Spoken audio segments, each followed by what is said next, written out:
A couple months ago, I realized I love listening to things on my phone. Lately, I've been listening to a lot of podcasts, and I've also been listening to audiobooks.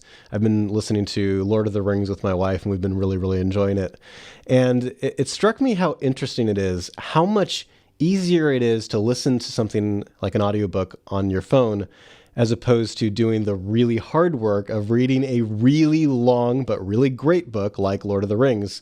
It's like taking the physical book and reading through everything. That's hard. And sometimes you're tired. You don't want to go through that process. And also people that read audiobooks are good at reading and that they're fun to listen to. And so it occurred to me there could be people that follow our work that would also enjoy the same kind of thing, where instead of reading one of our articles, they would enjoy listening to us read our articles instead. So this is kind of an experiment. This is the main thing that we're going to be doing with this podcast feed. Is most episodes will be one of the authors reading one of their articles. So today I'm going to read an article that we recently published. It's our most recently published piece on our blog. And this is an article that came to mind a couple months ago when Josh sent me a video of a recent Donald Trump interview. He was being interviewed by Sean Hannity. And Trump made this interesting comment where he was talking about ISIS terrorists. And he called them rats. And that really, really bothered me. And I spent a lot of time trying to think through what is it about what happened in this interview that really bothered me.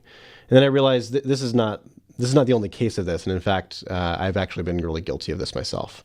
So this article is kind of like a culmination of my attempt to think through this issue.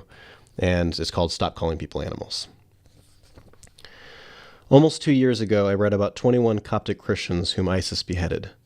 One of my Facebook friends shared the list of the martyrs' names, and as I read through them, I noticed that one of them, Samuel Alham Wilson, happened to have the same first and last name as one of my closest friends. Somehow that coincidence strangely humanized these brave Christians for me. I wrote on my own Facebook wall, I work full-time trying to help people humanize the unborn, and yet until I read their names, I didn't exactly think of them as human. They were mere statistics. Unfortunately, there's an ugly side to this story that I didn't even realize until recently. I was so appalled at the evil of the people who killed the 21 Coptic Christians, I referred to them multiple times as animals and monsters. I consciously humanized the Christians, and then turned around and subconsciously dehumanized their murderers. I've seen many others make the same mistake. We have to stop doing this. President Trump made the same mistake in a recent interview with Sean Hannity. One of the problems we have is evil in our time. True. Winston Churchill dealt with evil in his time. Yeah, that's true. Roosevelt dealt with evil in his time. My father fought in World War II. But they had evil with uniforms on. That's true. Okay? This is different. We have evil that lurks around the corner without the uniforms. Ours is harder because the people that we're going against, they don't wear uniforms. They're sneaky, dirty rats. And they blow people up in a shopping center. And they blow people up in a church. These are bad people.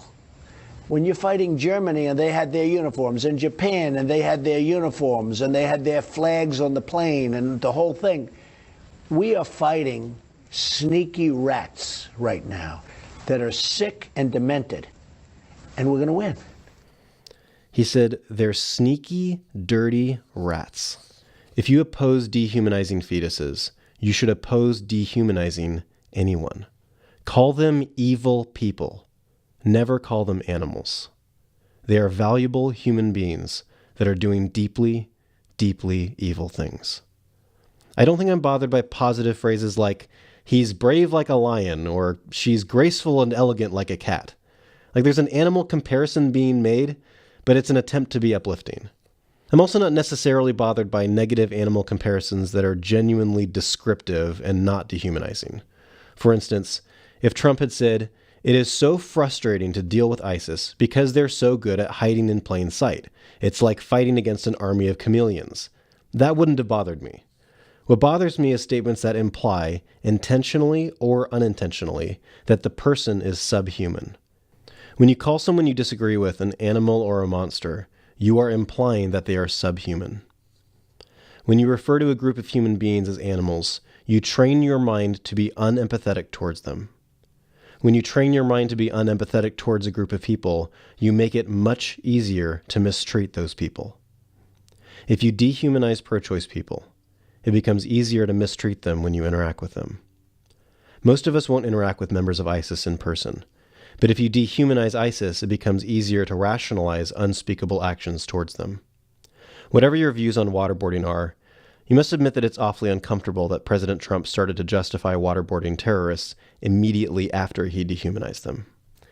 Humanity has a very dark history of dehumanizing people and then mistreating them. It is wrong to dehumanize people. It is bad for your soul to dehumanize people. It is dangerous for you to dehumanize people, because then it becomes easier for you to mistreat them.